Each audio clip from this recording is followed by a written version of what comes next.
তৃণমূলে ভোট দিলে সেই ভোট নাকি চলে যাচ্ছে বিজেপিতে।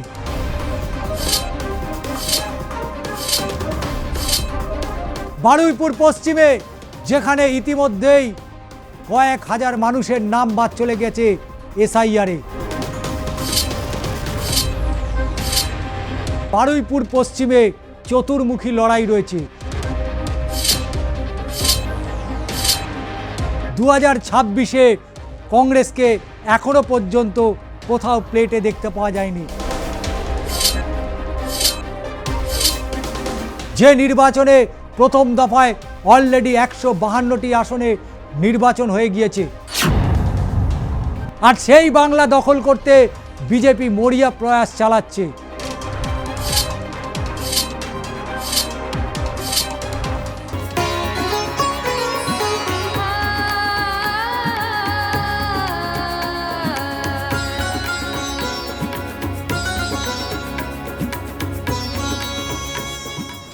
নমস্কার, আমি ষষ্ঠী চট্টোপাধ্যায়। শুরু করছি বাংলার মাটি বাংলার ভোট। রাজ্যের প্রথম দফায় নির্বাচন, 152টি কেন্দ্র, 16 জেলায় 152টি কেন্দ্র, 1487 জন প্রার্থী, 2407 কোম্পানির কেন্দ্রীয় বাহিনী। কত ধানে কত চাল, কেন্দ্রীয় নির্বাচন কমিশন বুঝে গিয়েছে। জেলা থেকে আসছে একের পর এক গন্ডগোলের ছবি, সংঘর্ষের ছবি, বিক্ষোভের ছবি, এবং তার সঙ্গে ইভিএম খারাপ হয়ে যাওয়ার ছবি। কিন্তু মারাত্মক অভিযোগ এসছে, যে অভিযোগটা অবশ্যই আগামী দ্বিতীয় দফায় ভোট 29শে এপ্রিল, সেটা অবশ্যই নজর রাখবে শাসক দল তৃণমূল কংগ্রেস। কারণ তৃণমূলে ভোট দিলে সেই ভোট নাকি চলে যাচ্ছে বিজেপিতে, এমনই অভিযোগ করেছে বালুরঘাটে তৃণমূল কংগ্রেসের প্রার্থী অর্পিতা ঘোষ। কিন্তু আমাদের 294টি আসনের দিকেই নজর রাখতে হয়। আমরা নজর রাখছি, আমরা নজর রাখব অবশ্যই দক্ষিণ 24 পরগনার দিকে। দক্ষিণ 24 পরগনার প্রতিটা বিধানসভা কেন্দ্রই নজর কাড়া। কিন্তু নজর তো রাখতেই হবে রাজ্য বিধানসভার অধ্যক্ষ বিমান বন্দ্যোপাধ্যায়ের বিধানসভা কেন্দ্র বারুইপুর পশ্চিম। বারুইপুর পশ্চিমে যেখানে ইতিমধ্যেই কয়েক হাজার মানুষের নাম বাদ চলে গেছে এসআইআরে।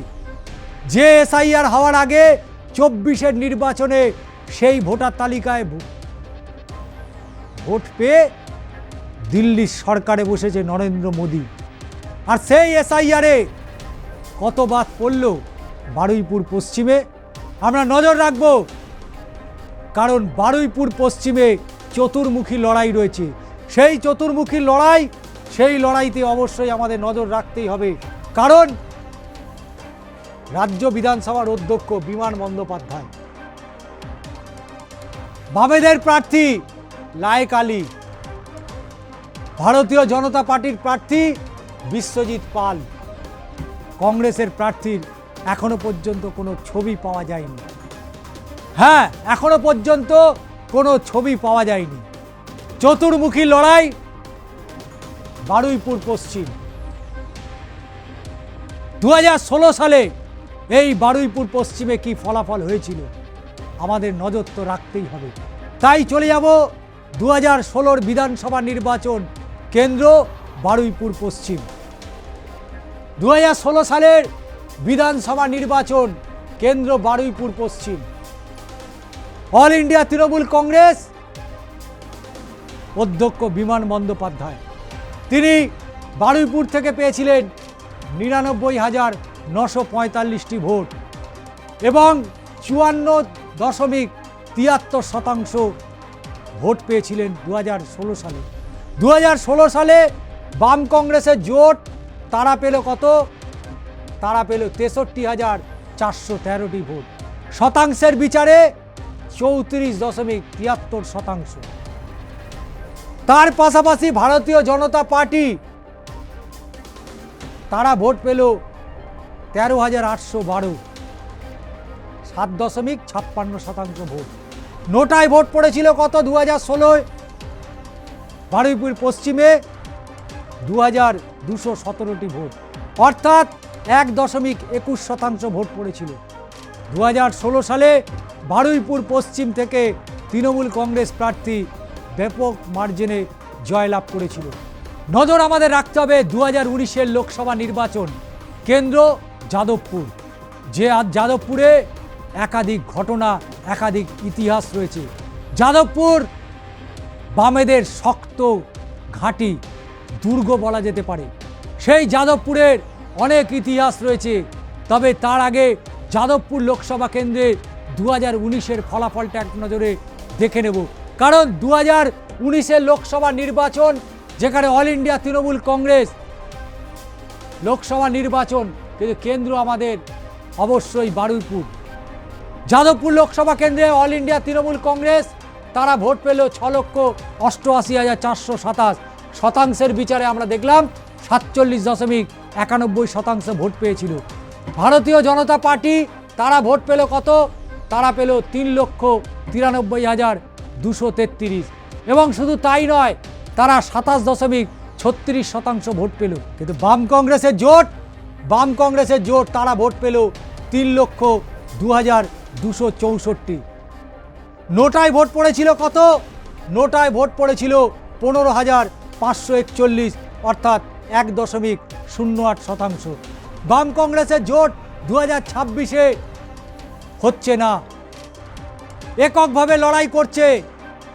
কিন্তু প্রথম দফায় 152টি কেন্দ্রের নির্বাচনে যখন তৃণমূল বিজেপির বারবার খবর উঠে আসছে, হুমায়ুন কবিরের আক্রমণের খবর উঠে আসছে, কিন্তু সেখানে কংগ্রেসের কিন্তু কোনো খবর নেই।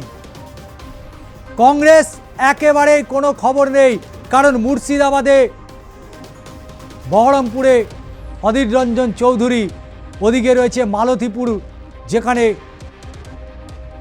কংগ্রেসের গড়, এবং সেখানে মৌসম নূর রয়েছে। লড়াই রয়েছে, কিন্তু সেই লড়াইয়ে 2026-এ কংগ্রেসকে এখনো পর্যন্ত কোথাও প্লেটে দেখতে পাওয়া যায়নি। কিন্তু 2019-এর লোকসভা নির্বাচনে মিমি চক্রবর্তী 2,95,239 ভোটে জয়লাভ করেছিল, অর্থাৎ 20.54% ভোট পেয়ে। কিন্তু 21-এর বিধানসভা নির্বাচন, সেই 21-এর নির্বাচনে বারুইপুর পশ্চিম কি হচ্ছে, কি হয়েছিল, সেটাও আমাদের নজর রাখতেই হচ্ছে। বারুইপুর পশ্চিম রাজ্য বিধানসভার অধ্যক্ষ বিমান বন্দ্যোপাধ্যায়ের গড় বলা যেতে পারে, তৃণমূল কংগ্রেসের গড়।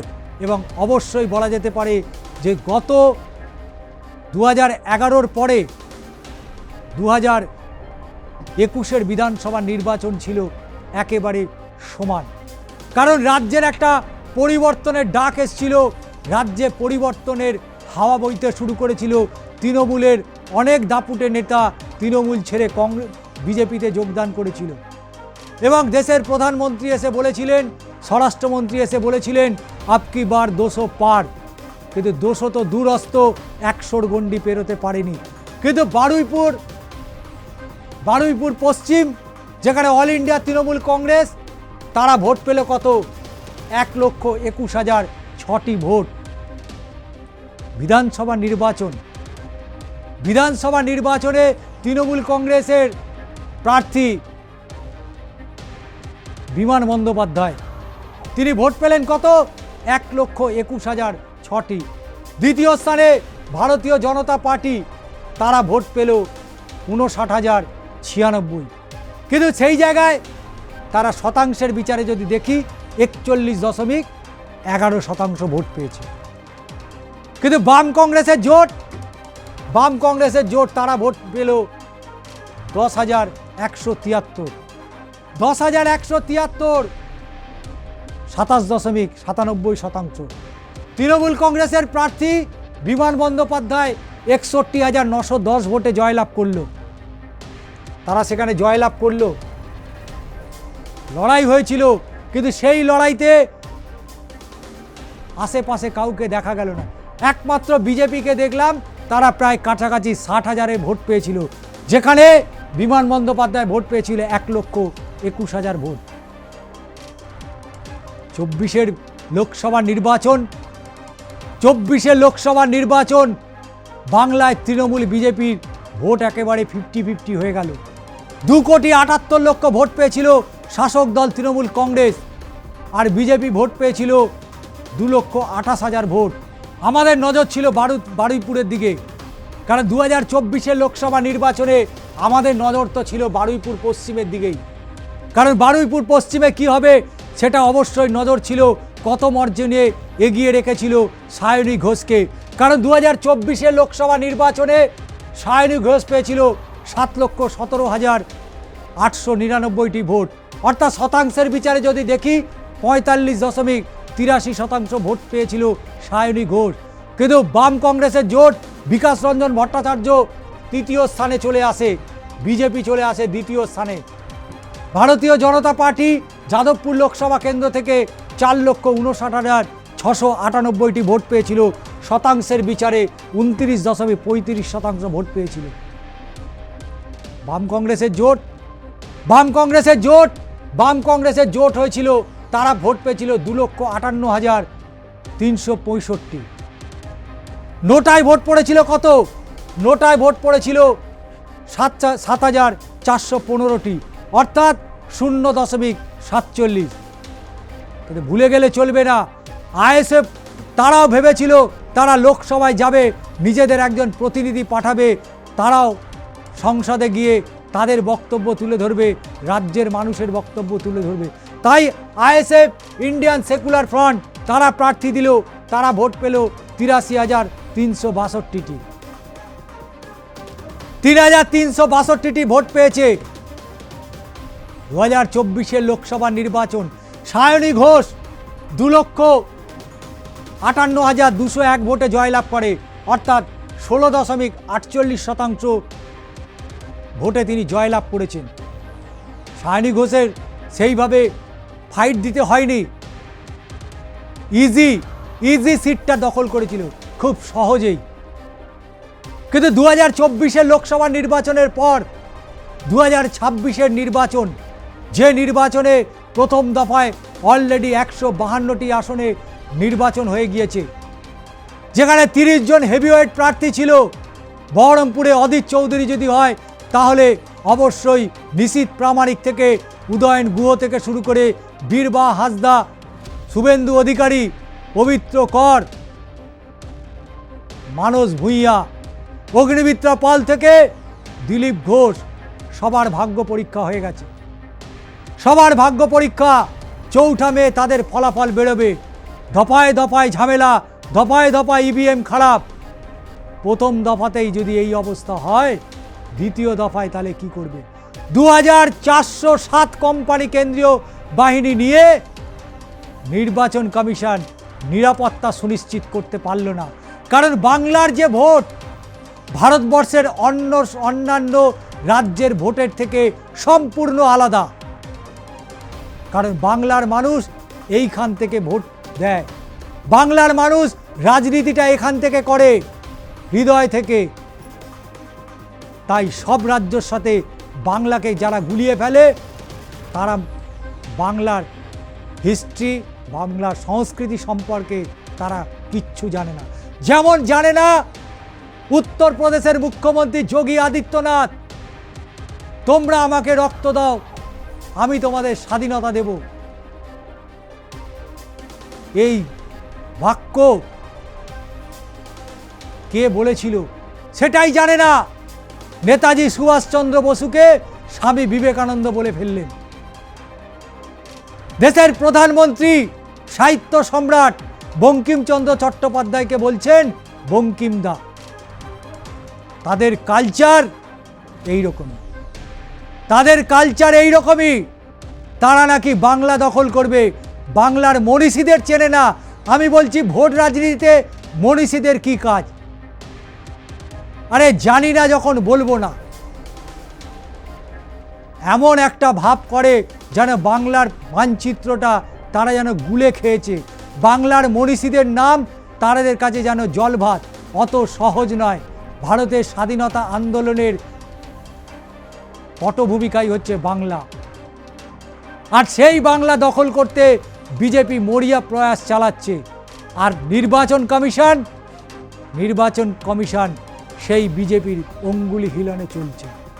কিন্তু 2026-এর এই দ্বিতীয় দফায় নির্বাচনে কোন দিকে টার্ন করবে, কারণ অনেক হেভিওয়েট প্রার্থী রয়েছে, যার মধ্যে অবশ্যই বিমান বন্দ্যোপাধ্যায় রয়েছে। কিন্তু বিমান বন্দ্যোপাধ্যায়ের কেন্দ্রে এসআইআর কি হয়েছে সেদিকেও আমরা নজর রাখব।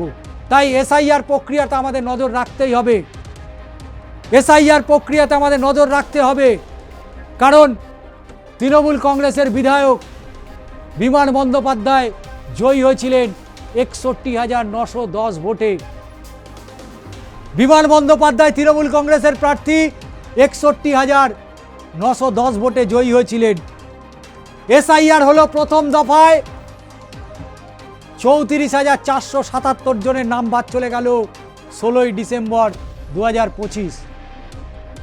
বিমান বন্দ্যোপাধ্যায় রাজ্য বিধানসভার বিদায়ী অধ্যক্ষ, কিন্তু সেই এসআইআর আবার কেড়ে নিল এতগুলো মানুষ নাম। দ্বিতীয় এসআইআরের খসড়া তালিকা 28 ফেব্রুয়ারি 2026, সেখানে 1,916 জনের নাম বাদ চলে গেল। আর নির্বাচন কমিশন 27 লক্ষ মানুষের মধ্যে নাকি 139 জনকে ট্রাইব্যুনালে ছাড়পত্র দিয়েছে। 27 লক্ষ মানুষের মধ্যে 139 জন যারা ভোটার তালিকায় জায়গা পেয়েছে। ভাবা যায় ট্রাইব্যুনাল কি দ্রুত এগোচ্ছে, ট্রাইব্যুনালে কি দ্রুত কাজ করছে। বিচারের বাণী নীরবে আদৌ যে কাজে তা পরিষ্কার। সাধারণ মানুষ লাইনে দাঁড়িয়ে দাঁড়িয়ে অসুস্থ হয়ে পড়ছে, মৃত্যুর কোলে ঢলে পড়ছে, কিন্তু তাতে নির্বাচন কমিশনের কিচ্ছু যায় আসে না। কারণ বাংলাটাকে পাইয়ে দিতে হবে, বাংলাটাকে এরকম হাতে করে নিয়ে মোদির হাতে তুলে দিতে হবে। এই কসম খেয়ে নির্বাচন কমিশন কাজ করছে। নির্বাচন কমিশনের এই কাজ, প্রথম দফায় নির্বাচনে নির্বাচন কমিশনের বিরুদ্ধে ভুরি ভুরি অভিযোগ, কেন্দ্রীয় বাহিনীর বিরুদ্ধে ভুরি ভুরি অভিযোগ। তবে এসআইআরে মোট তালে বাদ পড়লো কত? বারুইপুর পশ্চিম কেন্দ্রে, বারুইপুর পশ্চিমে মোট বাদ পড়লো 36,393 জনের নাম। 36,393 জনের নাম বাদ চলে গেছে। তাতে কি হয়েছে? তাতে বিজেপির কিছু যায় আসে না, তৃণমূল কংগ্রেসের যায় আসে। হ্যাঁ, সিপিএমের আসে, কংগ্রেসের আসে। তাই তো তারা মায়া কান্না কাঁদলেও তারা কাঁদছে। কিন্তু বিজেপির কোনো ভ্রুক্ষেপ নেই। তারা বলছে সমস্তটাই ঘুষপেটিয়া বাংলাদেশি রোহিঙ্গা, তারা বাংলায় নাকি ভরে গিয়েছে, সরকারি সব চাকরি খেয়ে নিয়েছে। কিন্তু কোথাও কোথায় খোঁজ নিলে দেখবেন সরকারি দপ্তরে অবাঙালিও কাজ করছে। আর এখানকার বাঙালি যারা বিভিন্ন রাজ্যে পরিযায়ী শ্রমিক হিসাবে কাজ করছে, তাদেরকে অত্যাচার চালানো হচ্ছে। সরকারি চাকরি নয়, বেসরকারি। কেউ ইটভাটা, কেউ রঙের, কেউ মাটি কাটার কাজ করছে, কেউ হোটেলে কাজ করছে। চূড়ান্ত হয়রানি হতে হচ্ছে। আর বাইরের রাজ্যের অনেক বাসিন্দারা রয়েছে যারা বাংলায় সরকারি চাকরি করছে। এই তো পরিস্থিতি। অর্থাৎ বিমান বন্দ্যোপাধ্যায় যে 61,000 ভোটে জয়লাভ করেছিল, তার থেকে যদি এই সংখ্যাটা বাদ দেওয়া যায়, তাতেও বিমান বন্দ্যোপাধ্যায় প্রায় 20,000-এর কাছাকাছি ভোটে এগিয়ে থাকতে পারবে, এগিয়ে থাকতে পারবে, পারার সম্ভাবনা রয়েছে। কারণ বারুইপুর পশ্চিম অবশ্যই সেখানে সংখ্যালঘু ভোটারের সংখ্যা বেশি, এবং সবথেকে বেশি নাম বাদ গেছে সংখ্যালঘু ভোটারের। কিন্তু সেখানে বিজেপি কি জিততে পারবে? বিজেপির বিশ্বজিৎ জিততে পারবে? সিপিএমের লায়েক আলী কি কোনো দাগ কাটতে পারবে? নাকি আবার বারুইপুর পশ্চিমে সবুজ রঙে ঢেকে যাবে? আগামী 4 মে পরিষ্কার হয়ে যাবে বারুইপুরের মানুষ কাকে নির্বাচিত করলো। আজকের বাংলার মাটি বাংলার ভোট এখানেই শেষ করছি। আবারও দেখা হচ্ছে অন্য কোনো কেন্দ্রে।